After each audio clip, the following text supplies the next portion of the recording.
As an artist আমার কিছু responsibility আছে, কিছু কাজ, কিছু ছবি, কিছু চরিত্র বলা দরকার, আর কিছু কাজ থেকে না বলা দরকার। প্রথম থেকে কাবেরীর সাথে মানে রিলেট করতে আমার অসুবিধা হয়েছিল, কিন্তু আস্তে আস্তে কোথায় কাবেরীকে আমি ভালোবেসে ফেলি, কারণ আমার মনে হয়েছে এই মানুষটা সেলফ সেন্টার্ড নয়, এই মানুষটা সেলফিশ নয়, আর কোথাও একটা ইমোশনালি এক্সপ্লয়েটেড, যেটা বেশিরভাগ মেয়েরা হয়।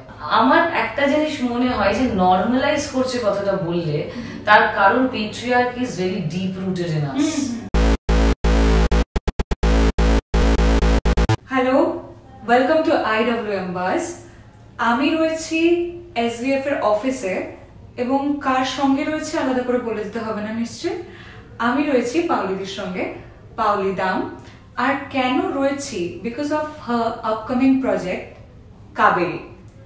কাবেরীর গল্পটার যদি আমি একটু প্লট আপনাদেরকে বলি, কাবেরী একদম একটা মধ্যবিত্ত মেয়ে, ভীষণ সহজ সরল মেয়ে, এবং কাবেরীতে আমরা কিন্তু ডোমেস্টিক ভায়োলেন্স, যেটা ভীষণ রেলিভেন্ট এই সোসাইটিতে দাঁড়িয়ে এবং আজকের সোসাইটিতে দাঁড়িয়ে, এরকম একটা প্লট দেখতে পাবো। ডিরেক্টর সৌভিক কুণ্ডু আমাদেরকে প্রেজেন্ট করতে চলেছে এরকম একটা প্লট, এবং পাউলিদির অপোজিটে রয়েছে সৌরভ চক্রবর্তী অনিশের ক্যারেক্টারে।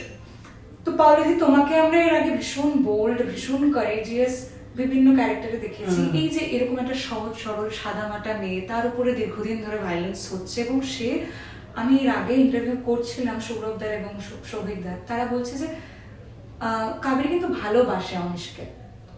এই ভায়োলেন্সটা হচ্ছে এবং তারপরেও ভালোবাসা যায়। এইটা না আমার সাথে সৌভিকের, মানে সৌভিক কুণ্ডু যিনি বলেছিল, ওর সঙ্গে প্রথমবার কাজ করছি। ইনফ্যাক্ট এটা নিয়ে আমার বহু ডিসকাশন হয়েছে, কারণ আমার এটা আত্মস্থ করতে কোথাও অসুবিধা হচ্ছিল, কারণ আমি তো সত্যি, যেটা তুমি বললে, আমি তো খুব প্রতিবাদী চরিত্র, শক্তিশালী চরিত্র, মানে বোল্ড যেটা আর কি হয় আর কি, সাহসী চরিত্র, যা যা অ্যাডজেক্টিভ দেওয়া যায় আর কি, মানে একটা খুব স্ট্রং ইন্ডিপেন্ডেন্ট ওম্যান বলতে যেটা বোঝায় আর কি, সেটা বলতে ইভেন তোমার সোশ্যাল ইমেজটাও সেইভাবে portrait. I believe in that. হ্যাঁ, অবশ্যই। আমি ইনফ্যাক্ট মানে আমি প্রথম দিকে আমার মানে মাধবীলতা যখন এসেছিল, তখন আমি জানতাম না যে কি ধরনের চরিত্র আমি করতে চাই ব্যক্তিগতভাবে, কারণ ওটা প্রথম দিকে।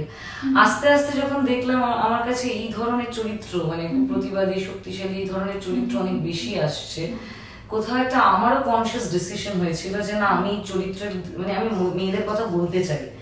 আমি এই মানে সামাজিক বৈষম্য বা লিঙ্গ বৈষম্য, যেখান থেকে মেয়েদের অনেক কিছু ফেস করতে হয়, hurdles, difficulties, be it at home or be it in the work space.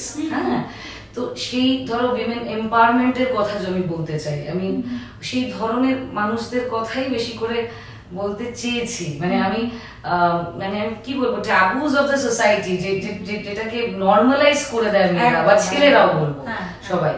তো মানে সেই স্টিরিওটাইপ গুলো আমি ভাঙার চেষ্টা করেছি, মানে আমি মেয়েদের কথা আরো বেশি করে বলতে চেয়েছি, এবং মেয়েরা তোমাকে এইভাবেই কিন্তু অ্যাডমায়ার করে।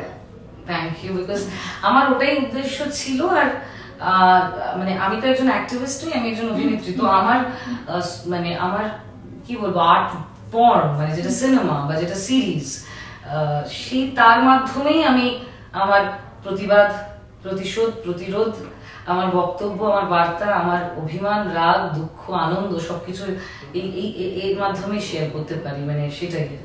আর আমি সেটা বরাবর করেছি, আমি কনসিয়াসলি করেছি আমি সেটা।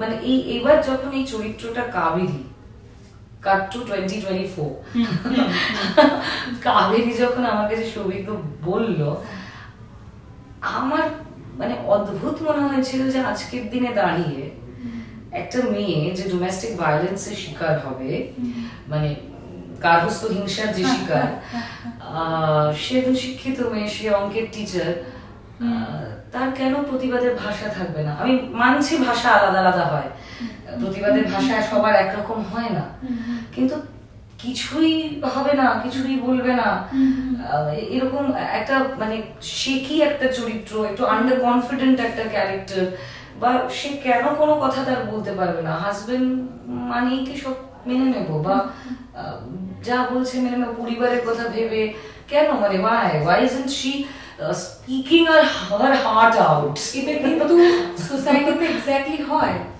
এক্স্যাক্টলি। হ্যাঁ। সো আমি নিজের সাথে রিলেট করতে পারছিলাম না বলে, বা আমি আশেপাশে যে ধরনের মানুষদের দেখেছি তারা প্রচন্ড আমার থেকেও দৃঢ় মানসিকতার বা দৃঢ় মানে চরিত্রের মানুষ, তুমি যাদেরকে অ্যাডমায়ার করো। হ্যাঁ, চরিত্রের মানুষ। তো আমি আমার মাকেও দেখেছি, তো she is a house wife. প্রত্যেকের মানুষ হিসেবে ভয়েস থাকবে না সেটা হতে পারে। তখন আমি কিছুতেই এই কাবেরীকে মানতে পারছিলাম না। কিন্তু সৌভিক প্লাস যিনি লেখক উৎসব প্লাস হইচইয়ের পুরো টিম, আমি যখন ডেটা রিসার্চ দেখলাম যে এই যে তুমি যেটা বললে, এই ধরনের মানুষজন অনেক বেশি এক্সিস্ট করে, শিক্ষিত মহলে আরো অনেক বেশি এক্সিস্ট করে, যারা হয়তো নিজেদের কথা বলতে পারে না বা বলতে জানে না বা নিজেদেরকে সেভাবে প্রাধান্য দেয় না, নিজেদের ভালো লাগা মন্দ লাগা গুলোকে, কারণ সে সবার কথা আগে ভাবে। সে তো মানুষটা ভালো, আসলে সে মানুষটা তো খারাপ চায় না, কারণ ভালো ঝামেলা চায় না, ভয়ও রয়েছে, কিন্তু ঝামেলা চায় না, ভয়টার থেকেও সে শান্তিপ্রিয় মানুষ।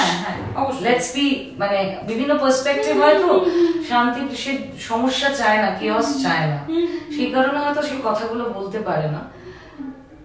তো আমার মনে হলো সেই জন্য কাবেরীর মতো মানুষদের কথা আমার বলা দরকার, বিকজ নইলে মা জানবে না হয়তো মানুষ।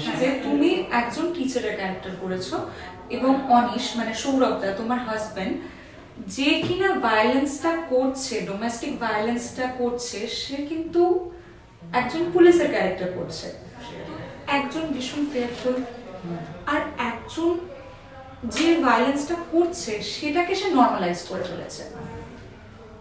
এরকম ভাবে যে আমরা চরিত্রের যে ডেভেলপমেন্টটা দেখছি, সেটাই কি আমাদের মানে সমাজে দাঁড়িয়ে এটা কতটা তোমার মনে হয় যে এটা ইটস ভেরি রিয়েল?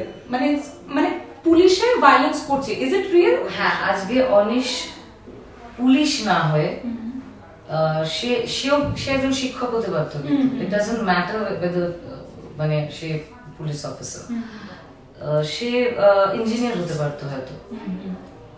বিষয়টা একটা সিস্টেমের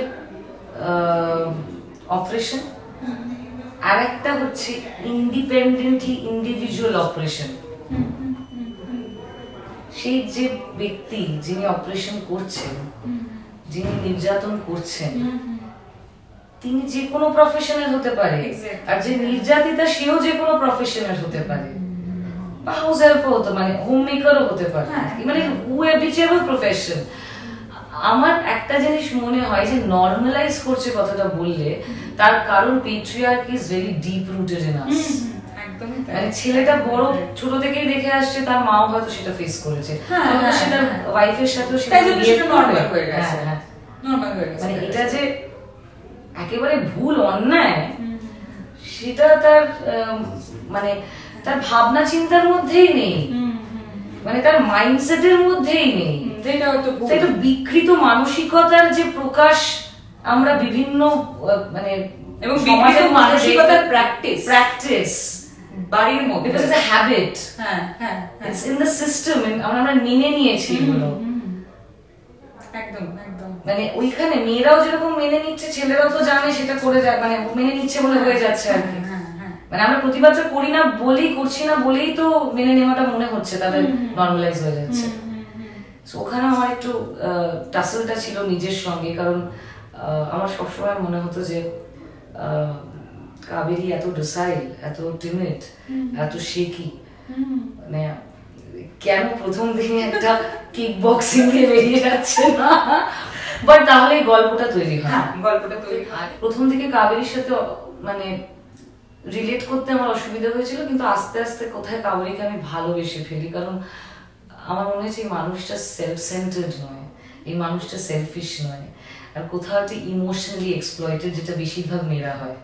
বুলবুল করার সময় বিনোদিনী, যিনি 18th সেঞ্চুরির একজন মহিলা, সেও কিন্তু পেট্রিয়ার্কির মানে পেট্রিয়ার্কাল সমাজের ভিকটিম, মানে পুরুষতন্ত্রের ভিকটিম, কিন্তু সে শিকার হয়েছে সে।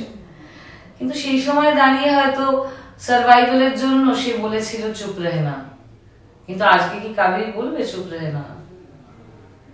কেন বলবে? সে আজকের মেয়ে। আমার প্রশ্নগুলো ওখান থেকে এসেছিল, তো সেখান থেকে আস্তে আস্তে চরিত্রটাকে রক্ত মাংস করে তৈরি করা, অনেক ভালোবাসায় তৈরি করা। আর আমরা যে সময় শুট করছিলাম এপ্রিলে, বিভৎস গরম ছিল, 45 না 43 ডিগ্রি সেলসিয়াস, কিন্তু শুট করতে করতে মনে হচ্ছে তখন ওপেন স্পেসে শুট করছি, কোনো শেড নেই, কিছু নেই। আর অনেক ভার্জিন লোকেশনে শুট করা হয়েছে, বিভিন্ন এমন লোকেশনে যেখানে হয়তো আগে শুট হয়নি। তো সেই জায়গাগুলোতে আমার মানে এন্টায়ার টিমের খুব পরিশ্রম গেছে। আর আমাদের একটা টাইম ডিউরেশনও দিয়ে দেওয়া হয়েছিল, মানে একটা সময় সীমা ছিল, তার মধ্যেই শেষ করতে হতো। So it was a very tough job to finish the deadline. আমি এখানে মানে আমি একটু প্রিভিলেজ পেয়েছি হালকা একটু ট্রেলার দেখার। ও আচ্ছা। তো যেটুকু আমি দেখলাম সেখানটা তো আমি অবশ্যই রিভিল করছি না ব্যাপারটা, কিন্তু এই যে তোমার যে ক্যারেক্টারটা কাবেরী, তার সাথে যার একটা ভীষণ ইমোশনাল অ্যাটাচমেন্ট তৈরি হয়, শম্পার ক্যারেক্টারটা, বিয়াস যেটা প্লে করেছে, যেটা স্টুডেন্ট, তোমার যে স্টুডেন্ট হয়, এবং তুমি বললে এই মাত্র সন্তান সম, এবং বিয়াস কিন্তু মানে শম্পা, সে কিন্তু কাবেরীর জন্য ফাইট করছে যে তুমি কেন এই জিনিসটা সহ্য করে নাও।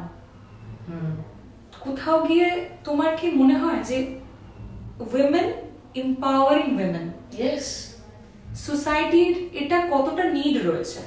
ভীষণ, সেটা একটা মূল জায়গা এই কাজটা আমার করার পিছনে। মানে আজকে এটাও যে একটা একটা একটা সাধারণ মেয়ে, সেটা প্রতিবাদী চরিত্র হয়ে উঠছে, তার সেই উত্তরণটার পিছনে আর একটা ইন্সপিরেশন আছে, একটা বাচ্চা মেয়ে। সেখান থেকে তার মনে হয়েছে আমি আমার জন্য করিনি, কিন্তু ওর জীবনটাকে আমি নষ্ট হতে দেবো না। So এটা women empowering women, that's the most beautiful thing that can happen. I would say human empowering human. Even gender biased হলাম না আমি, একদম মানে আমি একদমই ইকুয়ালিটিতে বিশ্বাস করি বলেই বলছি যে আমার মনে হয় যে ছেলে মেয়ে দুজনেরই ইকুয়াল জায়গায় এসে কাজ করতে হবে, তবেই সবকিছু পরিবর্তন হবে। সো আমার মনে হয় women empowering women is a very beautiful thing, rather human empowering human, that has to be there. হ্যাঁ, আমি একটা শেষ প্রশ্ন করব তোমাকে। আমি এই প্রশ্নটা সৌভিকদাকে, সৌরভদাকেও করেছি। আচ্ছা, এই যে কাবেরীর যে ন্যারেটিভটা, মহিলাটি আগে সমস্ত কিছু সহ্য করে নিত এবং আস্তে আস্তে কোথাও গিয়ে একটা ইমোশনাল বন্ডের ওপর নির্ভর হচ্ছে, কিংবা একটা ইন্সপিরেশন পাচ্ছে তার স্টুডেন্টের থেকে, তার স্টুডেন্টের জীবন বাঁচানোর জন্য সে ওই বেড়াজালটা থেকে বেরিয়ে যাচ্ছে। এটা হচ্ছে কাবেরীর একটা সিনপসিস, আমি একটা ন্যারেটিভ বলতে পারি। আচ্ছা, হ্যাঁ, আমি তার কন্ট্রাস্টে রাখছি। এমন কিছু ছবি ভীষণ পুরুষতান্ত্রিক, কিন্তু বক্স অফিসে ভীষণই সাকসেসফুল, ঠিক আছে? সেখানে দেখানো হচ্ছে একদম রবরবে একটা ভায়োলেন্স, সেখানে দেখানো হচ্ছে যে আমি তোমাকে ভালোবাসি এবং আমি তোমার গায়ে হাত তুলতে পারি, আমি তোমাকে ভালোবাসি বলেই আমি তোমার গায়ে হাত তুলতে পারি, আমি তোমায় ভালোবাসি বলেই আমি তোমাকে অ্যাবিউজ করতে পারি। এবং এই ধারণাটা সোসাইটি কিন্তু প্রুফ করে দিচ্ছে বক্স অফিস কালেকশনের দেখার পর, যে তুমি বক্স অফিসে হিট হয়ে গেলে, এই কনসেপ্টটা দেখে কিন্তু তুমি বক্স অফিসে হিট হয়ে গেলে। তার মানে তোমার কি মনে হয় এটা কি সোসাইটিতেও নরমালাইজ ব্যাপারটা? এটা double standard of the society. হ্যাঁ, এটা তুমি চাইলে একটু বলতে পারো। অফ কোর্স আমি বলি আমি গত এক বছরে অনেক কাজ না বলেছি, তার একটাই কারণ, আমি মিসোজিনি করব না, আমি প্রপাগান্ডা ছবি করব না, আমি কি বলবো ওইগুলোই আর কি, যেখানে এই যে মানে পুরুষতান্ত্রিক যে সিনেমাগুলো আর কি, বায়াসড টুয়ার্ডস মেন, আমার সেখানে অসুবিধা আছে কোথাও একটা। আমার মনে হয় যে থাক, মানে ওরকম মানে মিসোজিনিক ছবিতেও, মানে মিসোজিনি থেকে বলবো আমি, যেখানে ধরো যেখানে কেন্দ্রীয় চরিত্র পুরুষের জন্য, নট নেসেসারিলি যে একটা মেয়েকে আমাকে খারাপ দেখাতে হবে বা মেয়েকে উইক দেখাতে হবে, মেয়েকে ওরকম ভাবে একটা দেখাতে হবে না, যেটা সত্যি সোসাইটির পিকচার সেটাই দেখাও। এবার এই যে বক্স অফিসের কথা তুমি যে বলছো, সেটা একটা definitely double standard of the society. এদিকে আমরা মানে কোথাও উইমেন এম্পাওয়ারমেন্টের কথা বলছি, আবার এদিকে আমরা এইগুলোকে এটাকে গ্লোরিফাই করছি। সেটাকে গ্লোরিফাই করা হচ্ছে বলেই হয়তো এত রকম অপরাধ হচ্ছে সোসাইটিতে, তখন আমরা সোচ্চার হচ্ছি। এই সোচ্চারটা আগেই যদি হই, মানে প্রতিবাদের ভাষা অনেক রকম হবে। আমি ছবি দেখবো না, আমি মিসোজিনি ফিল্ম দেখবো না, সেটাও একটা প্রতিবাদ। মিসোজিনি ছবির পার্ট হব না, সেটা প্রতিবাদ। শিল্পী হিসেবে আমার ওই জায়গা থেকে আমি প্রতিবাদটা করি। মানে আমার মনে হয় অ্যাজ অ্যান আর্টিস্ট আমার কিছু রেসপন্সিবিলিটি আছে, কিছু কাজ, কিছু ছবি, কিছু চরিত্র বলা দরকার, আর কিছু কাজ থেকে না বলা দরকার, বিচ্যুত হওয়া দরকার, না বলা দরকার। ডেফিনেটলি আমি বলি। থ্যাংক ইউ সো মাচ পাওলাদি, আমাদের সঙ্গে এত ভালোভাবে, এত ক্যান্ডিড ভাবে সবগুলো অ্যানসার করলে। আমি উইশ করছি যে কাবেরী সকলে দেখবে এবং এই মাইন্ডসেটটা একটু চেঞ্জ হবে মানুষের। অবশ্যই, মানে আমি ওটাই বলছি লাস্টে, সেটাই বলবো IWM বাজের দর্শকদেরও বলবো যে কাবেরী খুবই স্পেশাল একটা কাজ, কারণ আমার হইচইয়ের সঙ্গে প্রথম কাজ। তার থেকে দাঁড়িয়েও যে কাবেরী যখন ওরা দেখবেন আপনারা বুঝতে পারবেন কতটা গুরুত্বপূর্ণ এবং প্রাসঙ্গিক আজকের দিন। আর এটা আমাদের যদি এই কাজটা দেখে একটা মানুষও একটু উদ্বুদ্ধ হয়ে, বা সে যদি ইন্সপায়ার্ড হয়ে, সে যদি তার উপর হওয়া অত্যাচারগুলোকে না বলে যে আমি অত্যাচারিত হব না, আমি অত্যাচার করবো না, মানে আমি অ্যাবিউজড হব না, আমি অ্যাবিউজও করবো না, তাহলে আমার মনে হবে এই কাজটা করা সার্থক হলো আমার। একদমই তাই। থ্যাংক ইউ সো মাচ পাওলাদি, থ্যাংক ইউ।